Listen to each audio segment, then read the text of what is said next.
has been using fundraising to pay a lot of these fees. I think I'm not even sure, but a lot of his small donators, who send in $20, $40, really understand that a lot of that money is going to pay Donald Trump's legal fees, not necessarily to help his campaign. Although you could argue that those two are pretty well intertwined at this point. In Trump Tower, I think sometimes he uses them almost as a chance to vent, to just get whatever's on his mind off his chest.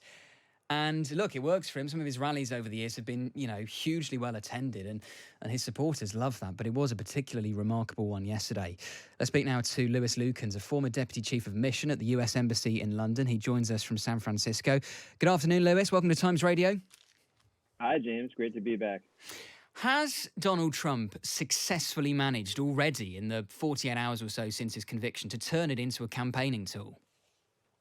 Well, he's definitely turned it into a campaigning tool, and as the campaign is reported, they raised an incredible amount of money, if they are to believe, on the heels of these guilty verdicts. But the real challenge will be the election itself, and this election comes down to a very small number of swing voters and independent voters in a small number of states. And initial polling, it's a little early to tell, and we'll learn more over the course of the next week. But initial polling shows that a significant amount of independent voters are turned off by the convictions, and that's going to hurt Donald Trump in those important states. I find that fascinating, and I've heard people mention that for independent voters, his conviction does really matter. But the thing I think is, Donald Trump, is there anyone in America who hasn't already made up their mind about Donald Trump? The fact that he's now a convicted felon, does that really tell us anything new?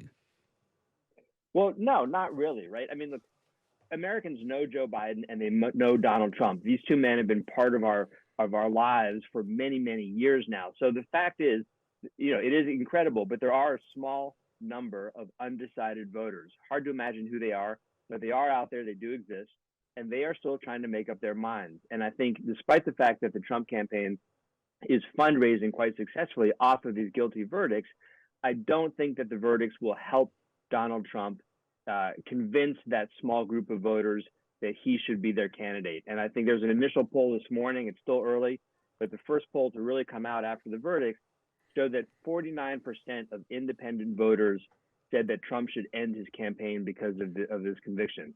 So, that's not a great number for Donald Trump. So it's great that he's raising money. It's great for his campaign. But at the end of the day, it's the votes that count. That's really interesting. And I suppose maybe it may depress Republican turnout. Some of those more moderate Republicans who don't want to vote for a Democrat and aren't going to vote for a Democrat, but might have voted for Trump, may now decide that it's going to stay at home. So we'll see about that.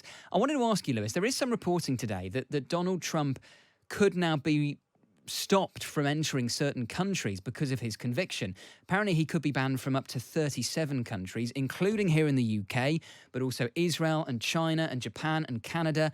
Would that really happen? Could he be denied entry to those countries? Well, it depends if he wins, I think. If he is the sitting president of the United States, I think they will find it in their hearts to waive their immigration rules to allow him to visit on the short-term visa they'd have for to, official purposes. Right, they'd have to. And even if he's not elected, are they really going to block Donald Trump? But you're right. A lot of countries, including the United States, have rules that prohibit short-term visits by convicted felons. And at the end of the day, Donald Trump is now a convicted felon. How much does the fact that, he's got a track record of not paying his lawyers or sort of dragging his feet when it comes to paying his lawyers, has that hurt him in the end? Does that mean that any top lawyer just won't work for him? Well, he's managed to find lawyers to handle all these cases. You're right. You mentioned at the top of the section the 7-figure legal fees that he's looking at having to pay. He has been using fundraising to pay a lot of these fees. I think I'm not even sure, but a lot of his small donators, who send in $20, $40, really understand that a lot of that money is going to pay Donald Trump's legal fees, not necessarily to help his campaign, although you could argue that those two are pretty well intertwined at this point. So he is fundraising off this. He will use some of that money to pay his legal fees, but he has a long history, Donald Trump does, of not paying lawyers, of not paying contractors, of sort of stiffing the little man, as it were. And just finally, Lewis, you're obviously joining us from America. Can anything heal the divisions in the US right now? I don't know if you think we've reached the point of maximum polarization. You dread to think how things could get more divided. But given you've now got a convicted felon as the candidate for the GOP, the party of Abraham Lincoln, calling America a fascist state. Can things get any worse? Well, I mean, I hate to say they can't get worse because if I do, they probably will. But they're pretty bad. I will say that things are very polarized in America right now. You know, yesterday or Thursday could have been a trigger point where a lot of the Republican Party walked away from Donald Trump and said he's now a convicted felon. It's not appropriate for us as a political party to put him forward as our candidate, and that's not what happened. The party establishment, including people who aren't particularly close to him, like Senate Leader Mitch McConnell, have rallied behind him in the strongest possible terms. So I think we are headed toward a very divisive 5 months as this election looms and increased polarization in the American electorate. It does make you wonder. He famously said in 2016 that he could stand in the middle of Fifth Avenue and shoot someone and people would still support him. And people thought he was joking at the time. I mean, if he genuinely did that, Lewis, they probably would still support him, a certain section of his base. Look, I think his base and I think these politicians that came out in support of him yesterday and the day before are so deeply, behind Donald Trump at this point. He's crossed so many quote unquote red lines at this point that it's really hard to imagine anything that would drive them away from supporting him, including possibly shooting someone on Fifth Avenue.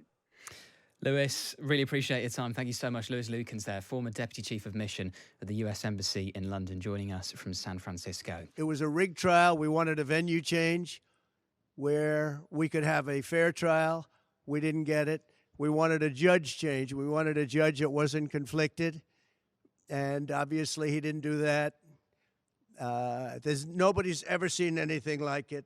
We had a DA who is a failed DA. Crime is rampant in New York, violent crime. That's what he's really supposed to be looking at. Crime is rampant in New York. Yesterday in McDonald's, you had a man hitting him up with machetes, a machete. Whoever can imagine even a machete being wielded in a store, in a place where they're eating, and he's going rampant. And Bragg is down watching a trial on what they call crimes. They're falsifying business records. That sounds so bad. To me, it sounds very bad. I would have testified. I wanted to testify. The theory is you never testify, because as soon as you testify, anybody, if it were George Washington, don't testify, because they'll get you on something that you said slightly wrong, and then they sue you for perjury. But I didn't care about that. I wanted to. But the judge allowed them to go into everything that I was ever involved in, not this case, everything that I was ever involved in, which is a first. In other words, you could go into every single thing that I ever did. Was he a bad boy here? Was he a bad boy there? And my lawyer said, what do you need to go through? And all you wanted to do is testify simply on this case. Because I would have loved to have testified. To this day, I would have liked to have testified.